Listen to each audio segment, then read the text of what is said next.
And now, here's your host, Michael Hill. Welcome to another edition of Newark Today. This is the April 18th, 2019 edition. I'm your host, Michael Hill of NJTV News. One of our guests, of course, this evening is just about always here. Every month joining us is the Honorable Mayor of Newark, Ras Baraka. We got a whole lot to talk about, Mr. Mayor. And we want folks, of course, to take part in the conversation here on Newark Today. The number to call is 844-677-9283. That's 844-677-9283. In this first half hour, we'll be talking about youth prisons, school board election, black male youth, the Newark Kids Count report, and then in the second half hour, we'll be talking about a program called the Braven Program, and Shakira McKnight, the coordinator of the Office of Youth and College Affairs, will be joining us as well. And I know the mayor is excited to talk about that. Mr. Mayor, thank you once again for joining us, sir. Glad to be here. I want to talk about youth prisons, or the youth residential facility, as some people are calling it. Right. Earlier in the week, your staff put out a press release saying that the mayor was not in favor of this. And then today we got a joint statement from you and the governor saying that you support this. What changed? Well, nothing changed. I think it's the same statement we put out. I mean, we're not in favor of building a prison. A new prison in Newark or any part of northern New Jersey at all. That's consistent, and we said that at the beginning of the statement, that we want to get to a time when no youth are incarcerated at all. Obviously, there are some young people who have committed some crimes that they cannot be released for, right? So, and it's a small number of them who have, whether they've committed homicide, sexual assault, rape. Obviously, those people are going to be housed somewhere. The governor has closed the present iteration of youth facilities, like Jamesburg and places like that are going to be closed down, which is good. And so the debate is what should be done after you close those down. What should be done with the young people you can't put on the bracelet, that you can't send to a program, that you can't do these specific things with, that have committed these kind of adult crimes. And so our position is that they should invest in residential facilities that they already have, that are in existence, and begin to fix those, strengthen them, modernize them, and use the savings from the closing to, fund some of the programs that exist now and programs that can exist around alternative policing and strategies to make sure kids are not incarcerated. That's our general principle. The governor never asked to build a youth prison, never asked us to build a prison, never presented us with an idea for a prison. And I think that when you tell people we're going to build a jail, everybody gets up in arms. We're building a jail. That's not what's going to happen. I mean, we're not going to allow a jail to be built in the city. We would never allow that to take place. We have one already on Doria Street. So this facility that they're proposing, you support the one that they're proposing to build near Westside High School? No. So there's nothing being built by Westside High School. I mean, I don't know how that thing spiraled out of control. There's a property up there that's owned by the bank that's actually now owned by somebody else. They sold it to someone else who was not in contact with the state. They might be now. They found out the state won it. But at the end of the day, that is not happening. They came and had a discussion with us, and whatever they talked to the bank about is what they talked to the bank about, but they never got the property. They talked to us about what an idea they would have about building a youth development center on that property. So we were in discussions with them. We weren't, there was nothing finalized and nothing that was actually going to take place. And obviously we wouldn't agree for them to build a jail right there on that property anyway. Across the street from Westside High School. It's ridiculous for them to build a jail there. So the plan then, the statement you put out today with the governor, you support not necessarily the building of new residential facilities. You support fixing the ones that the state already has and improving the programming. Absolutely.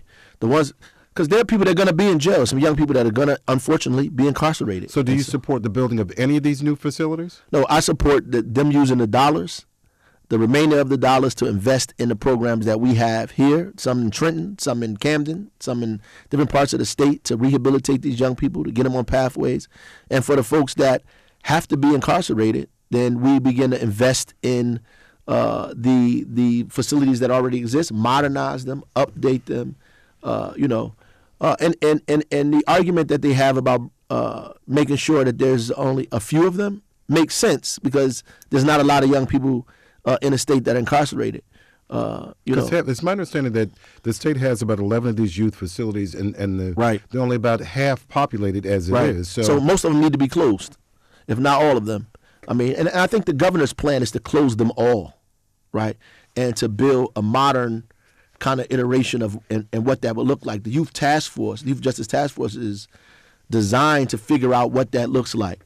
And we don't know what they said, what they've come up with, but that's what their job is, to figure out what that is actually going to look like, right? Whether it's going to exist or not. Because it seemed to make sense to me in terms of dollars and cents that if you have 11 of these facilities and they're all throughout the state, then they're already within reaching distance of where people live. If you have 11 across the state, like New Jersey, at least. Well, it's none up here. Yeah, none up here. Right, it's none up here. So if you have $160 million and you have these facilities throughout the state, why would you have a plan to go and build more if the ones that you have are half populated? Right. So, and I think the idea is to close all of those and build one in South Jersey. Well, I don't want to speak for them, but this is what I've listened to: South Jersey, Central Jersey, and North Jersey. Right. So to have 3 across the state as opposed to 11 in a different kind of iteration that does not look like a jail, that looks more like youth development centers that deal with opportunity youth and folks that are not in jail yet, and try to create opportunities for them not to get in jail. If something like that is created, where there are development centers that target opportunity youth, we have 4,000 to 6,000 kids in the city of Newark who are either unemployed and don't have a high school diploma or both. If they're targeting that group of kids and trying to make sure that they don't go to jail, I don't think that's a bad idea. I think that actually should happen. The part that becomes controversial is the part: are you going to house the 3 or 4 or 5 or 6 kids that are also, are they going to be on that property, and where would they be on that property, and what would that look like, and would they have access to those facilities? These are discussions. And I think and that's what people need to understand, right? So all of these things are discussions. The Youth Task Force, obviously, for them to even think about anything, they should have a discussion with elected officials, with mayors. So these are discussions. This is not a plan. There's no land purchase. There's no no closing. No architectural drawings that I've seen. So at the end of the day, these are just discussions that people have been having. Yeah, we're listening to Mayor Raspberry Rocker on Newark Today, WBGO 88.3 FM and WBGO.org. The number to take part in this conversation is 844-677-9283. That's 844-677-9283. What do you think of this discussion that we're having? And the governor apparently wants to spend $160 million to build 3 youth residential facilities in New Jersey. Some of the opponents, Mr. Mayor, have been saying that what the governor really wants to do is to build youth jails or youth prisons. Well, I don't think that's true. Because why would he close the ones he have to build more? It's just, and you said it really makes no sense. I think that there needs to, and I think that people who want to get an opportunity to take a crack at the governor is going to use this opportunity to do that. Right, the same as the craziness that came out, saying that we flip flopped. But at the end of the day, he may want to do something else. Doesn't mean we have to agree with it, right? He may want to build additional or better facilities, and we have to come up with another plan. And the other plan has to be centered around. There are facilities that exist. There are residential facilities that exist. You can invest in those facilities, modernize them, make them better, retrofit them for whatever you need to retrofit them for, add opportunities for those kids in there. And then with the remainder of the dollars, we should be talking about how to keep kids out of prison and the programming that exists to do that. Is the task force listening to that, though? Is the governor hearing that part of the conversation? That's a question. That is something I can't answer, but there are people that I know that are on the task force. Right to my Reverend Bartley, Ryan Hager from Institute for Social Justice, right. Reverend Boyer are there. I mean, there's some folks even from the past administration. I don't know, what their position is, but there's some folks that there's some respectable folks on the Youth Justice Task Force. So. They haven't come out and said that this is what they support. They haven't come out and said anything around this yet, right? And it'd be good to see if they have a position on this. We would love to host them here in the city of Newark to talk about what their position is around this. Well, I talked to one of them today, and they told me that their concern is that this is going to wind up being a plan to build 3 prisons, youth prisons in the state, at $160 million, when it's not about building buildings, it's about the programming to help these kids. Absolutely. And if you have these facilities 11 across the state where they're half populated, then there's an issue with that. Why don't you spend the money to fix up what you have, and that way you improve the programming as well, and you save taxpayers' dollars. Right. No, I completely agree with that. I mean, I think that there's no way we should spend $160 million to build 3 jails. I think, or even 3 rehabilitative centers, right? New ones. I think there's a lot of money, right? And the money is best once you sit down and I think that, prayerfully, saner heads will prevail here, and they begin to say we're going to invest in opportunities that already, because they have an obligation for public safety on the one hand too, right? That other folks do not have the obligation. They don't have to, respond to that.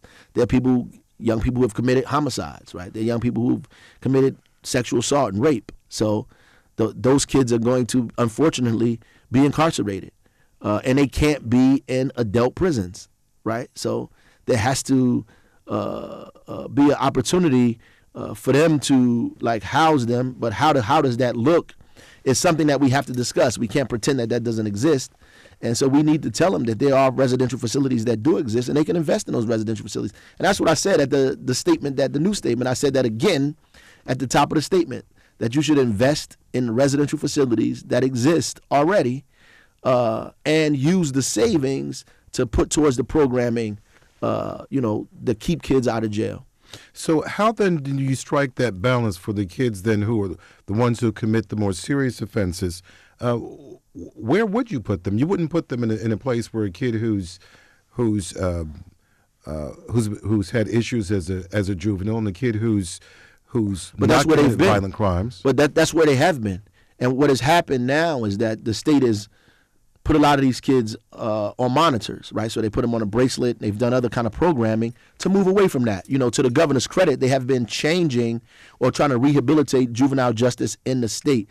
So the context that this is being put in is an incorrect one in my mind, because the governor, after all of these years of no one doing anything about it, has made a decision that he no longer wants to incarcerate young people the way that is happening now. So obviously he's got a task force. There's ideas being thrown out.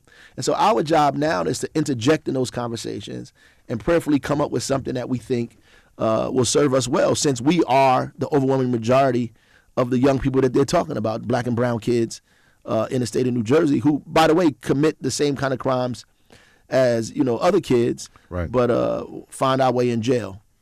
So you, for the record, you favor using this money to reinforce the existing buildings, improve the programming, not necessarily building new facilities. Not at all. But and I think that I agree. Yes. So I think that we have to have a full discussion about it, and obviously the buildings that exist today, they have to be modernized. And when I say modernized, and the reason I'm talking about youth rehabilitation is because even by investing in the buildings that exist, we don't want them to just clean them up, right, and put couches and chairs and make it a nice looking place. We want programming, right? So we want development. That's the key. Right? It's the same argument people make about churches. Yeah. It's not the physical building. It's what it's what the people do. And so we want opportunities for development and opportunity like whether they're taking trades, computer programming, whatever it is that we put in there, social and intellectual development has to be associated with them being in there, and the environment has to be conducive for that when you create these things, because you're talking about children. Whether you build and so the question, and I think the governor agrees. As a matter of fact, I know the governor agrees with that.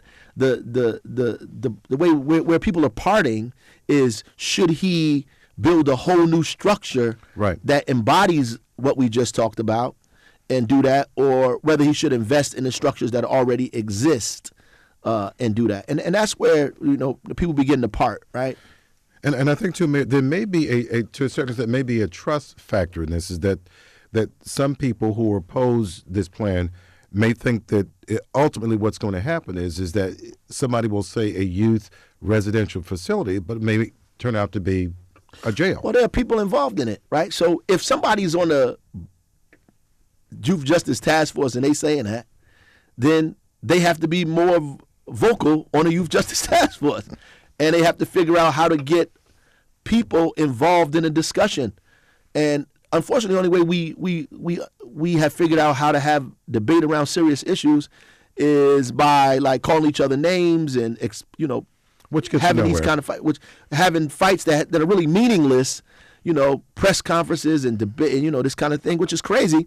When really you should be organizing an opportunity to have a public forum in the city of Newark so people can discuss their ideas about all of this stuff. So we can all come to the table and say, look, this is what we think it should look like. If you want to build something in Newark, if you want our kids, so we may have 5 or 6 kids that have to go all the way to Jamesburg, right?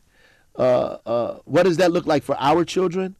What about all the kids that are on a pathway to go there? What programs exist to stop them from going there? Right. And how do we spread $160 million out to create a real opportunity for all of these kids to change their trajectory, as opposed to trying to get sound bites in this one and headlines here and fighting each other over these specific things. And I always find myself in the middle trying to pull all these parts and pieces and people together, and I get hit from both sides trying to do that. But that's part of the job. At the end of the day, none of us benefit from, because I understand where the governor's coming from, and I understand where the people of this city are coming from as well. And and it's not benefiting anybody for us to miss each other, Especially on this issue. Yeah, and they have a right to be worried. I mean, the history in this state, in this country, people say they're going to do something, it turns out to be something else. I mean, so they're not far off from being worried or cynical about the situation. But what I'm saying is, when you have authority and position, you have to use that to negotiate and fight for what it is that you want, and have faith in your ability to galvanize the people to be on your side. You're listening to Mayor Raz Baraka here on Newark Today. The number to call is 844-677-9283. That's 844-677-9283. We've been talking about this youth residential facility and the plan that the governor has to build apparently 3 of these facilities across New Jersey at a cost of $160 million. Going to move on, Mr. Mayor. Let's talk about school board elections here, because we just had a school board election here. All 3 of the candidates, you endorsed, all of them won. And for the first time, the voters in more than 2 decades in Newark had a chance to vote on a levy increase to help balance the district's $1 billion budget. So you see that as quite an achievement. Yeah, it is. I mean, in one sense, I mean, I don't think we're getting all the money we deserve from the state, which is why the levy is even happening. The school board obviously thought that it was necessary for them to raise the taxes. People voted for that and approved to use their taxes to help improve the school board. But we're missing over $100 million from the state, right? So we're not being fully funded. And the taxpayers in Newark, the small amount of people, are covering that because the state has failed to meet its obligation around Abbott. When will you get the $100 million?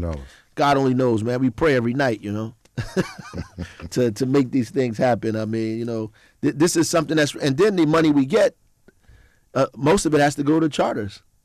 The money that comes in, they have to send it right out the door immediately. I mean, so this year the city might have gotten close to $30 million. I would say more than 90% of that went to charters in the city, and so that creates this kind of wedge in the community and this kind of contentious environment, because when you're fighting over resources, it gets really ugly. And especially when the resources are limited. That's right. I see that there was one candidate for the school board who was someone from the charter school system, and that person did not fare too well in this election. Who's that? Let's see here. Who was it? I know I read it here somewhere. One of the people here who ran. Well, all the people on our team got about the same amount of votes. Right, they did. Yeah, 4,000 plus the top three. Yeah. And so, I saw one of the people here. I'll find the Probably name. got a little less than the other two, but it's close. Right. But the top vote getter, was a Dorian Murray, a 23-year-old who also attended charter school. She graduated from charter from the, from those communities. But she is 23 years old, the youngest African American or the youngest woman that served on that school board in the history of the school board. And why'd you endorse her? She's brilliant, creative, youth activist in this community, up and coming young person in this city. I think she's individual minded and not going to be swayed or pushed even by me, right? So I think it's important to have a free thinking individual on there who understands what's happening, but is also progressive. You mentioned free thinking, and I'm reading a tap into article here, and one of the people who lost, it looks like Johnny Laettner, community organizer for 25 years. I don't think he actually ran, but Johnny Laettner, community organizer for more than 25 years, believes that the election was in fact not an election at all. And it goes on to say, this article quotes him as saying, "I'm upset at the process. If the elected officials are supposed to represent the interests of all the residents, they need to stay out of the election and not endorse anyone. It takes the voting out of the process because people tend to follow who elected officials endorse." That's ridiculous. I think it's the most ridiculous, and I think really it's opportunism and people's inability to organize. So I just spoke to a bunch of kids yesterday at Science High. I said the best thing that I learned when I started running for politics is I used to say the masses all the time, the community, the masses used to speak like that. The masses, people believe this, the community wants this. And I realized when I ran for office, the community was me and the 20 people I knew. And when I knocked on the door, like the community was different than me, and I had to actually convince the community of the things that I believed. And I had to negotiate and talk, had to go to PTA meetings, I had to actually do some work. I can't read 4 books and believe that I'm smarter than everybody and say this is what the community wants.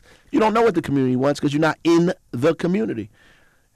Elected officials are also residents. So you're telling people that because they were elected by people, they don't have a right to voice their concern about what they think is right or the best interest for the city that they live in or a part of. I think that's ridiculous. I think it's a ridiculous statement to make. There are people who have more influence on residents than elected officials.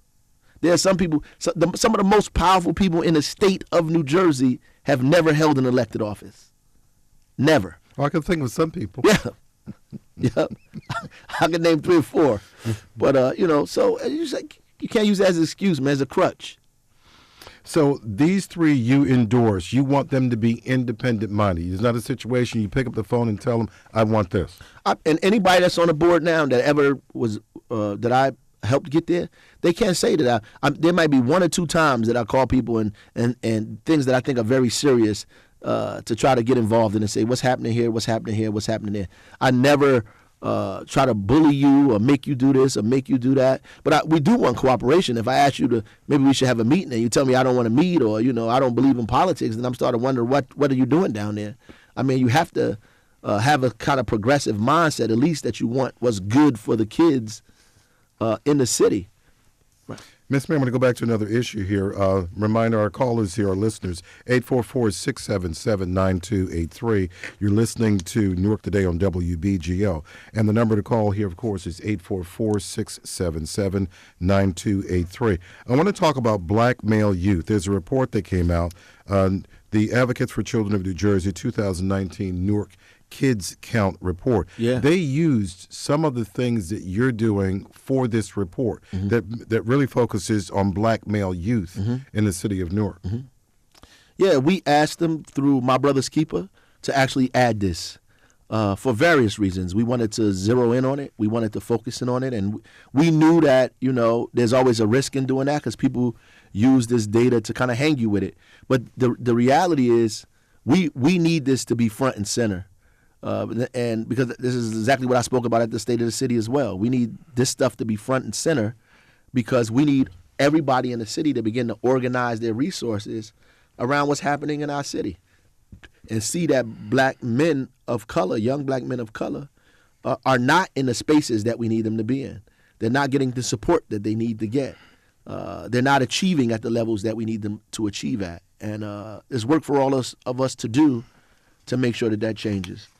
And when you talk to corporate Newark, corporate New Jersey, what do you tell them about this issue? Well, the same, I don't pull any punches, I basically tell them, even the universities, that just take a look at the people who are successful and look at the pathways and opportunities they've been given. If you look at those pathways and opportunities, you'll see that there's a very obvious absence of black and brown boys in these spaces, right? And we have to deliberately put them in these spaces, deliberately, consciously and deliberately do it. Mr. Mayor, we have a caller here. This is Alec from Newark. Alec, you're on the phone. Thank you for joining the conversation. Tell me what your concern is. My concern and question is that Newark has a lot of good young artists that are up and coming. I had the opportunity a week ago to see the artwork here in Newark at one Bloomfield Place, but there's no other place for them to show their work. What is the mayor going to do about this situation for these young artists that is up and coming? Well, there's a lot of places to show their work. I don't know if this guy's from Newark or not. But we have artists, murals all over the city from Newark artists that are painting on the ground, on the walls, on buildings. We are building an artist co-op now on Clinton Avenue. In fact, we're contemplating another shared workspace for artists on Lyons Avenue. We are also with the Kruger Mansion, creating a space for local artists that are also entrepreneurs that are going to be in that space. So we are completely focused on art here in the city of Newark, man. I'm an artist myself, so we don't miss that boat. And wasn't there a survey that came out either last year or the year before that talked about Newark as being one of the top 10 cities in the country for art? That's right, as a burgeoning arts community, one of the top 10, yeah. Alec, thank you for calling. Mr. Mayor, back to the black male youth issue. What role does your Newark Community Street Team play in all this? Well, yeah, the Newark Community Street Team, and they play in the first discussion and the second discussion. We were talking about youth jails and this. Newark Community Street Team, they engage a lot of these young people that we're talking about, whether it is safe passageway to school or intervening in conflicts that happen in communities, try to give them counseling, put them on pathways to employment, give them the mentorship that they need. And it's basically a trauma-informed anti-violence kind of program. And we're now trying to organize all that into something we call in the Brick City Peace Collective, with all these organizations together to begin to do what they're doing in New York. New York gives a similar organization $36 million of all these organizations together. We were glad to get some of that $160 million put into that pot as well. But Newark Community Street Team, and part of it is resources. So they only are limited to specific parts of the city because they don't have the resources to expand throughout the entire city. Quick thing here, Mr. Mayor, before we go to the break. I don't know if you had a chance to read the redacted Mueller report yet, but is there anything you'd like to say about the release of this redacted report? No, absolutely not. I just think the Democrats put all their eggs in that basket. I think that I didn't think anything was going to come out of that. Anyway, the reality is all of the issues that are taking place that are much more damaging than that Mueller report, right? Issues around housing, issues around food stamps, issues around health care, issues around all of those things that they are not attacking, and they should really, the voting rights attack on LGBTQ community, attacking on immigrants. They need to focus on those things, and that's what I believe. All right, you're listening to Mayor Ras Baraka here on Newark Today as we've been talking about several issues here. You just heard him talk about briefly about his thoughts on the release of the redacted Mueller report. We've been talking about youth prisons or youth residential facility, the school board election, and black male youth. When we come back in our second half hour, we'll be focusing on the Braven program. I'm excited to talk about this. This is a terrific program helping college kids in Newark when we come back.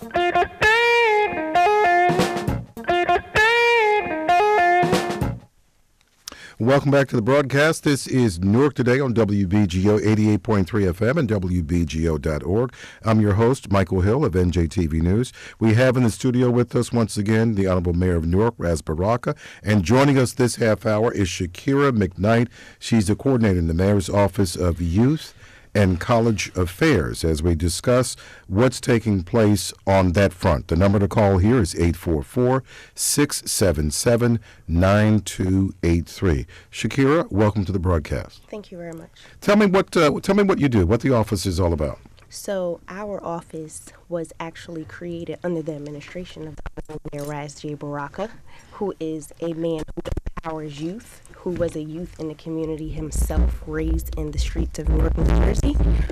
So it's an avenue for young people to be able to network and take leadership roles. And what kind of leadership roles are we talking about? So we're talking about being able to connect and talk to these city officials and let them know the problems that they have, but not just talking about these problems, creating solutions to these problems in the youth office, which is right in the basement of City Hall. So how are you helping youth in the city of Newark? This says the office is the Office of Youth and College Affairs. What do you do?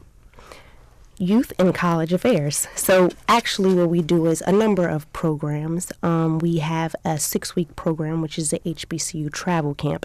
And with this camp, we try to make sure that we are not creating the prison to school pipeline, but we're actually making sure that these students are going strictly to universities and they're actually going to careers, and that they're engaged in their community.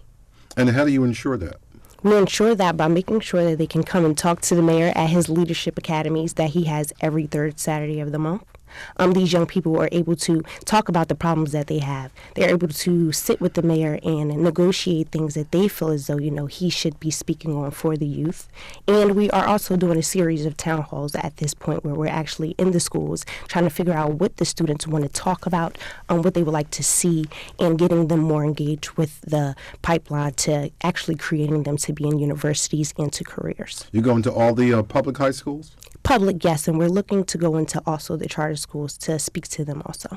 What kind of reaction do you get when kids hear the mayor's office is here and somebody here from the mayor's office and this is about youth, this is about college affairs, this is about going to college? What kind of reaction do you get?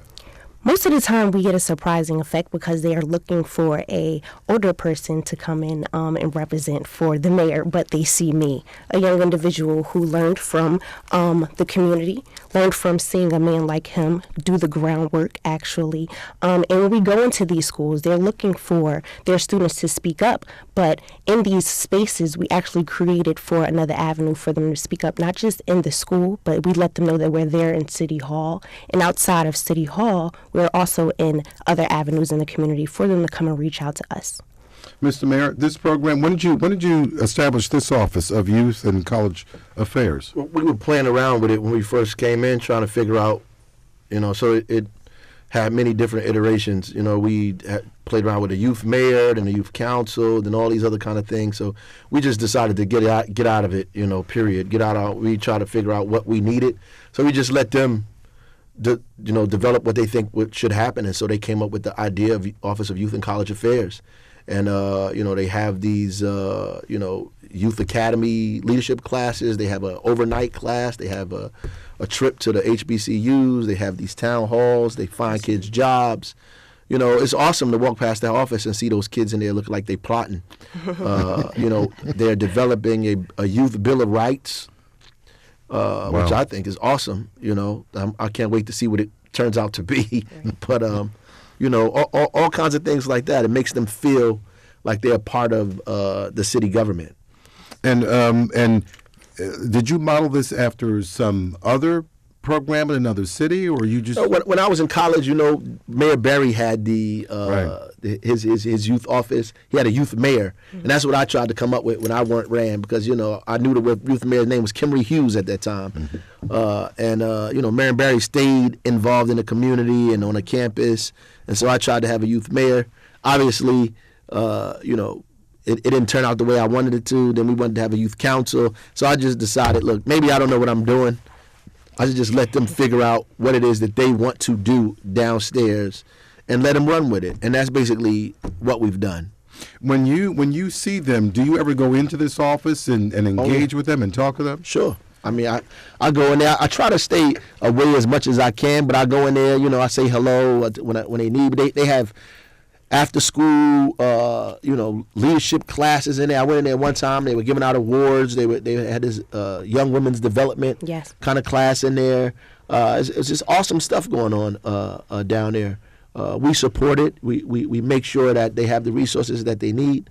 I know there's a big youth conference coming up next month soon. So I try to make sure that they know that we're here for them. Good. Shakira, the mayor mentioned this conference. You did too. Tell me about this. Yes, so May 9th, we will be bridging the gap between the youth and the community again.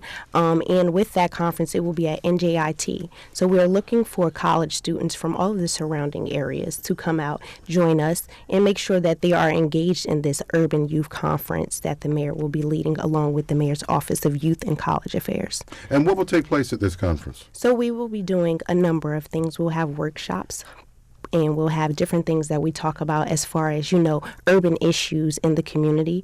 We're looking for different urban mayors to come join Mayor Baraka for this.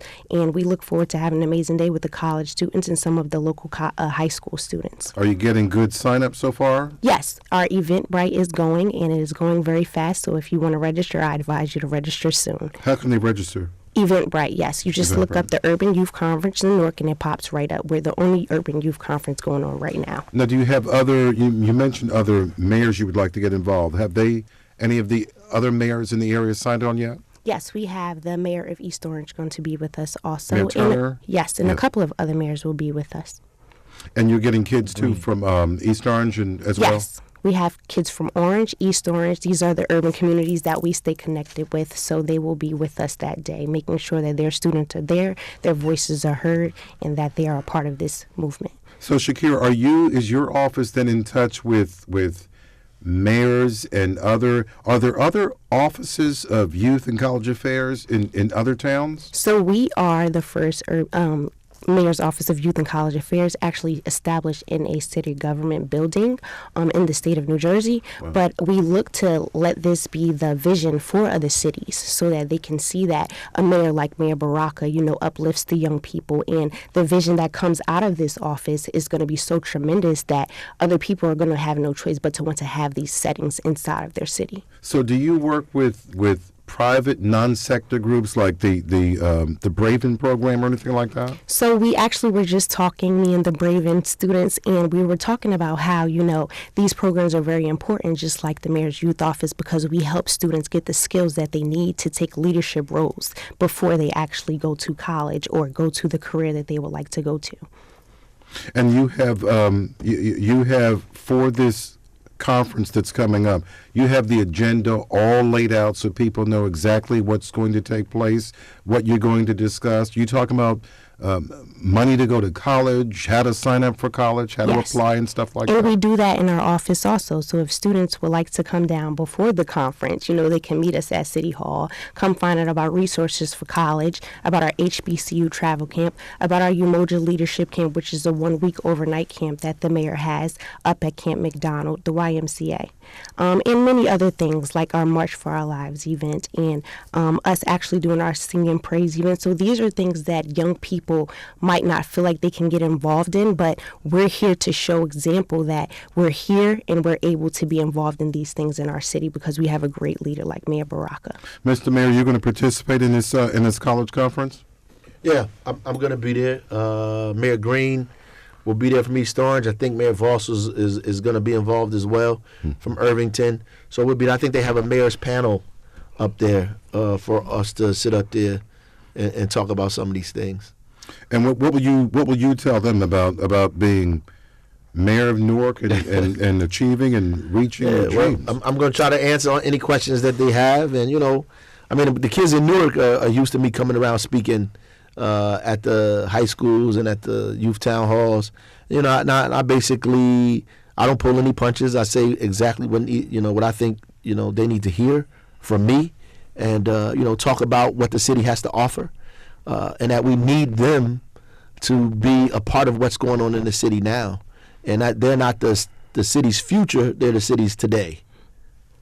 We have some of the interviews that we talk to youth about and what their concerns are in Newark. And one of the people we talked to, her name is Shaquan, and we asked her about what her concerns are.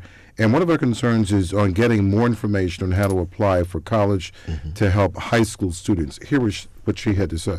I'm Shaquan Lucas, a student at Rutgers campus, Newark born and raised, and inevitably my biggest thing is like working now at Westside High School and working with different high schools in the district. I feel as if there's a lot of failure to meet, well, not even failure, but just a lack of concern towards post-high school academia, both collegiately and even professionally geared. There isn't enough information being spread or enough resources being given out to seniors about what exactly do they do once they leave high school, or how to do a FAFSA, or where do they go to get different resources. So that's my biggest thing, just an outlet of information. Right. Shakir, Mr. Mayor? I think he's right. I mean, it's a commentary on our guidance counselors, though, I tell you that.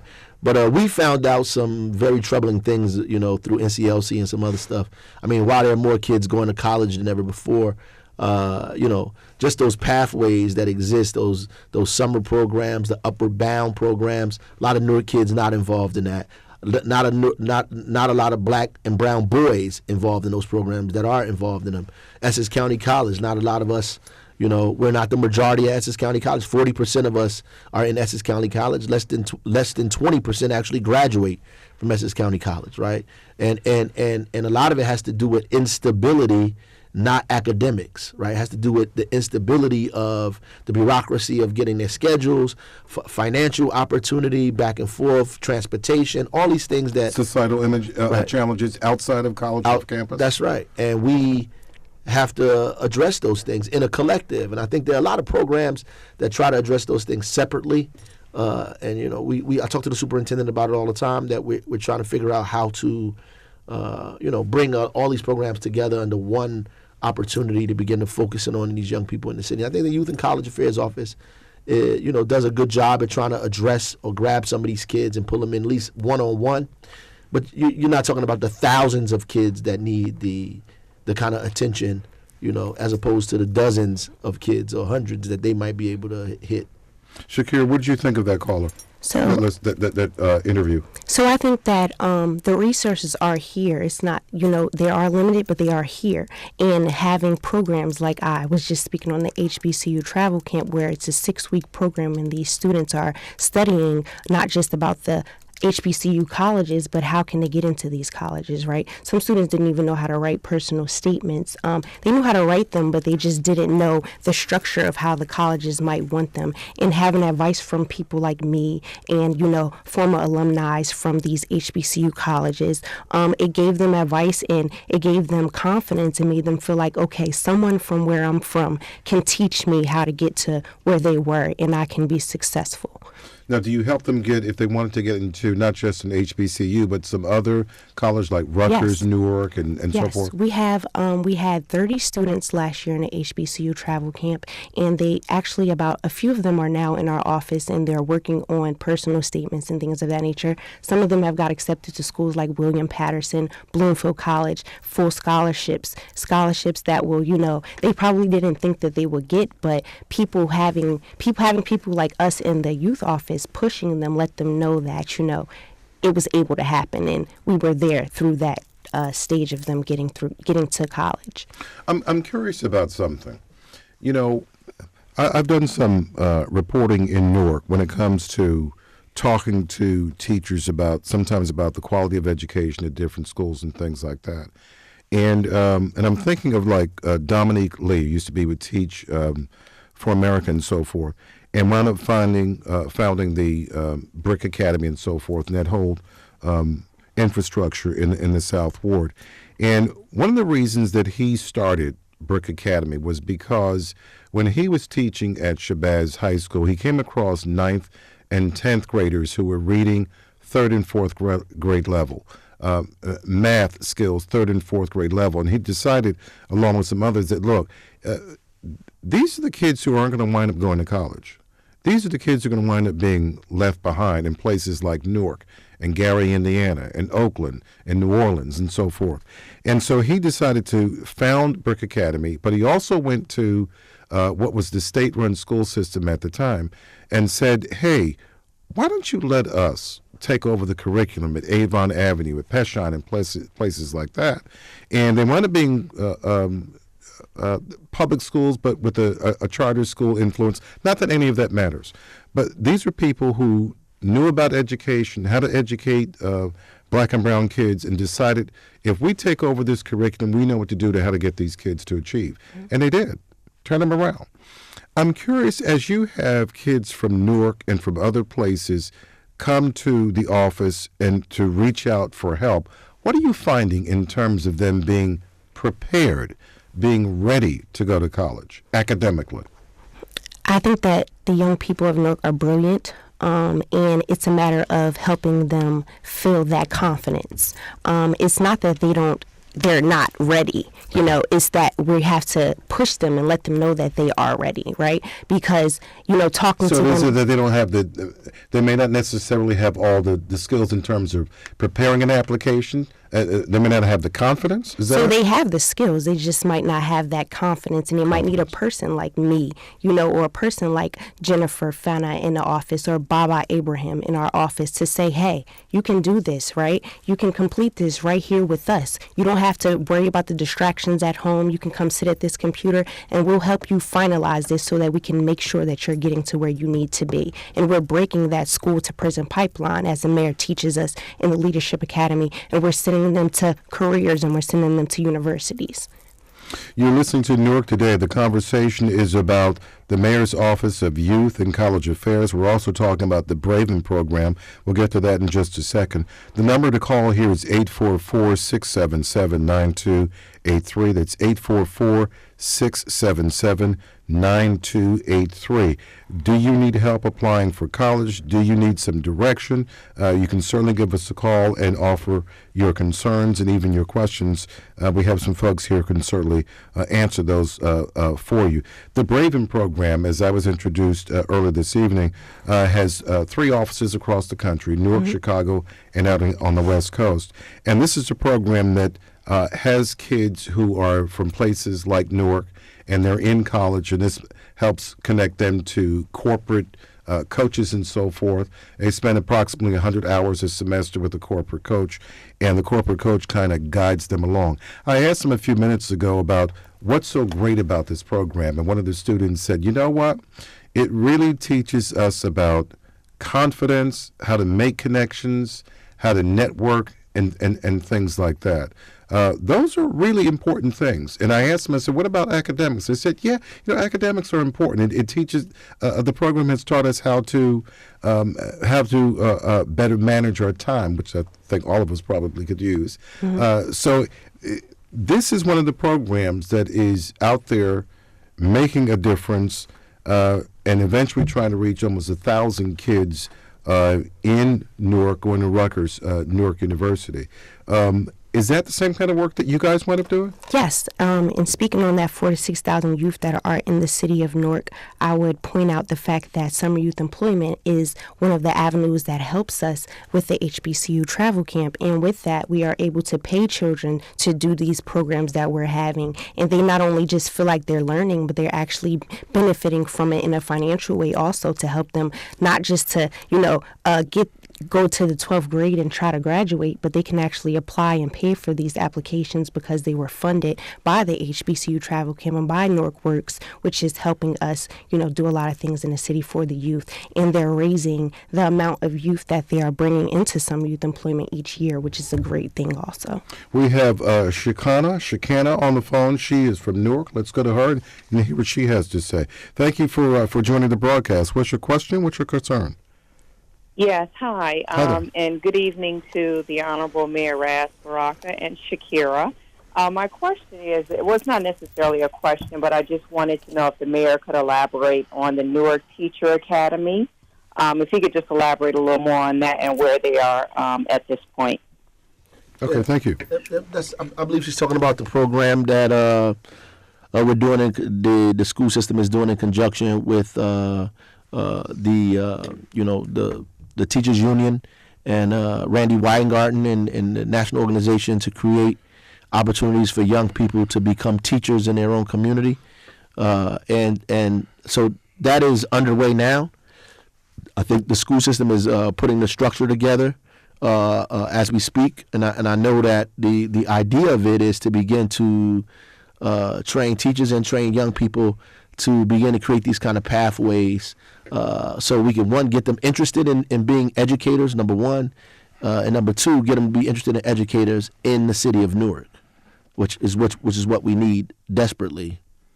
Are you trying to get more minorities? Absolutely, right? And we definitely want to focus. The data is clear that it specifically says when they're black and brown teachers in front of these kids that they do better, and so we can't ignore that. Doesn't mean that if there's another teacher there that they won't do well. That's not what the report says. It says that more than likely they'll do better. The probability that they'll do better is higher. And so it's important for us to make sure that we make the young people in this city begin to gravitate towards being educators in their own city. Shakira, I'm curious about something. When they come to your office, do you try to show them what the possibilities are out there career-wise as well, to expand their horizons and not just think inside of a box? So I don't try to convince any young people to do anything that they don't want to do, but my first question always is, what do you like to do? Right. And when I ask them what do they like to do, they give me different questions. They give me different options, right? You have people who like to draw, you have people who like to make clothes, but I try to get them to think in a way where they're doing for self. So not to just go out and get a job, right? But look at your craft and try to own your craft and try to, take ownership of it and create your own business out of that craft, not to just go out and get a job from what it is you like to do or that you feel like you might want to do in the future. Follow your passion, see if it's legal and you can make some money with it, right? Yes, and own it. That's my advice to them. But make sure it's legal, of course. Yes. You laugh, Mr. Mayor. I was at a school one time and I had to tell kids based on where I was, and I tell them whether it's the suburbs or wherever, you know what? Follow your passion. See if you can make money at it so you can support yourself and support your family. But importantly, make sure it's legal. Yeah. So don't think that because you saw somebody across the street who's a drug dealer and got 5 cattle and all that other craziness. We have Rosalind on the line. She's from Newark. Rosalind, what's your question? What's your concern? Thank you for taking my call, and congratulations to the panel. My question is, what happens to the high school graduates who do not wish to go to college and the classified students? What's in Newark for them? Well, it's a great question. I mean, obviously we're trying to, get these corporations and businesses to hire more Newark residents. We're working on that. You still got vocational opportunity here.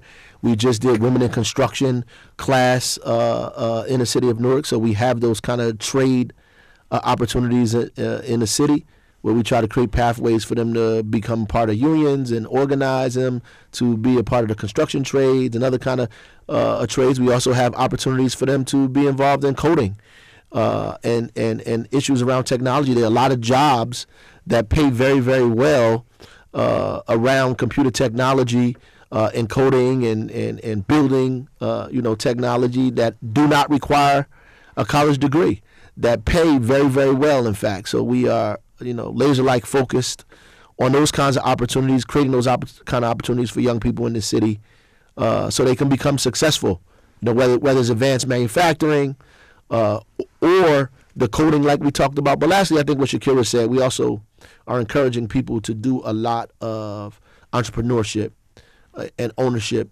So we have a lot of classes that are centered around that. Rosalind, thank you for your call. Mr. Mayor, along the lines of what you were just talking about, you just opened the Newark Community Outreach Office, trying to make sure that folks from Newark get a slice of the $2.7 billion construction effort at Newark Liberty International Airport. Yeah, I mean, the $2.7 billion, but it's also, the airport generates about $30 billion in revenue, annually, right? So we want people to get a piece of all of that, whether it's directly or indirectly, and I think that's the beginning step. Port Authority has never done anything like this, I had to even say thank you to them, to move into Newark, open up an office to directly try to engage the residents to be a part of the creation of Terminal 1. So it's a good thing.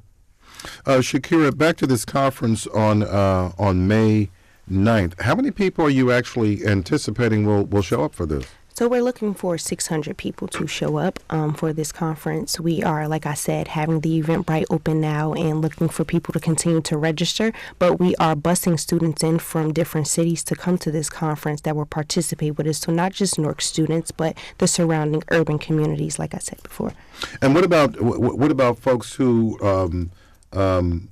if they come to your office and they may not want to be college bound or whatever, can you still help them in some way? Of course. We have connections to, we have partnerships with the Newark Street Academy, the Shani Baraka Center, Newark Works, like I said, which is the one-stop center for young people. And these avenues are places for them to not just sit in, it's not just a space for them to, sit and say, hey, I want to go to college because it's the Newark Youth and College Affairs Office. But in that space, they can find out what they would like to do just by, having conversation with young people like myself in these Friday meetings with the youth board, the youth and college team who is downstairs.